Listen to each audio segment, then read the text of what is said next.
दोस्तों, राधे कृष्णा। आपसे कुशल मैं परिवार के सदा सुखी रहें, ये भगवान से हम प्रार्थना करते हैं। आज हम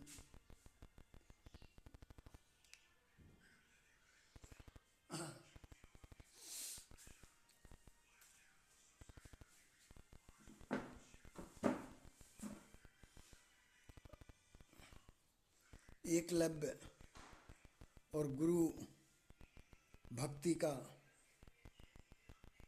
एक कहानी या कथा आपके सामने वाचन कर रहे हैं।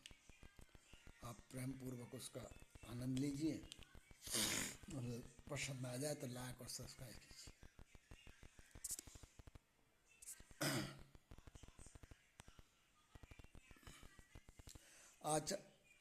आचार्य द्रोण राजकुमारों को धनुर्विद्या की विधिवत शिक्षा प्रारंभ करने लगे। उन राजकुमारों में अर्जुन के अत्यंत प्रतिभावान तथा गुरु भक्त होने के कारण वे द्रोणाचार्य के प्रिय शिष्य थे। द्रोणाचार्य का अपने पुत्र अश्वत्थामा पर भी विशेष अनुराग था, इसलिए धनुर्विद्या में वे भी सभी राजकुमारों में अग्रणी थे। किंतु अर्जुन अश्वत्थामा से भी अधिक प्रतिभावान थे। एक रात्रि को गुरु के आश्रम में जब सभी शिष्य भोजन कर रहे थे, तभी अकस्मात वहाँ हवा के झोंके से दीपक बुझ गया। अर्जुन ने देखा, अंधकार हो जाने पर भी भोजन के कौर को हाथ मुंह तक ले जाता है। इस घटना से उन्हें यह समझ में आया कि निशाना लगाने के लिए प्रकाश से अधिक अभ्यास की आवश्यकता है, और वे रात्रि के अंधकार में निशाना लगाने का अभ्यास करना प्रारंभ कर दिया। गुरु द्रोण उनके इस प्रकार के अभ्यास से अत्यंत प्रसन्न हुए। उन्होंने अर्जुन को धनुर्विद्या के साथ ही साथ गदा, तोमर, तलवार आदि शस्त्रों के प्रयोग में निपुण कर दिया। उन्हीं दिनों हिरण्यधनु नामक निषाद का पुत्र एकलव्य भी धनुर्विद्या सीखने के लिए उद्देश्य से द्रोणाचार्य के आश्रम में आया, किंतु निम्न वर्ग का होने के कारण द्रोणाचार्य ने उसे अपना शिष्य बनाना स्वीकार नहीं किया। निराश होकर एकलव्य वन में चला गया। उसने द्रोणाचार्य की एक मूर्ति बनाई और उस मूर्ति को गुरु मानकर धनुर्विद्या का अभ्यास करने लगा। एकाग्रचित से साधना करते हुए अल्पकाल में ही वह धनुर्विद्या में अत्यंत निपुण हो गया। एक दिन सारे राजकुमार गुरु द्रोण के साथ आखेट के लिए उसी वन में गए जहाँ पर एकलव्य आश्रम बनाकर धनुर्विद्या का अभ्यास कर रहा था। राजकुमारों का कुत्ता भटक कर एकलव्य के आश्रम में जा पहुंचा। एकलव्य को देखकर वह भौंकने लगा। इससे क्रोधित होकर एकलव्य ने उस कुत्ते अथवा बाण चलाकर उसके मुंह को बाणों से भर डाला।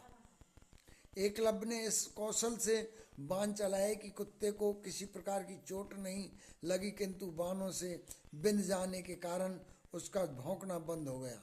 कुत्ते के लौटने पर जब अर्जुन ने धनुर्विद्या के उस कौशल को देखा तो वे द्रोणाचार्य से बोले, हे गुरुदेव, इस कुत्ते के मुंह में जिस कौशल से बाण चलाए गए हैं उससे तो प्रतीत होता है कि यहाँ पर कोई मुझसे भी बड़ा धनुर्धर रहता है।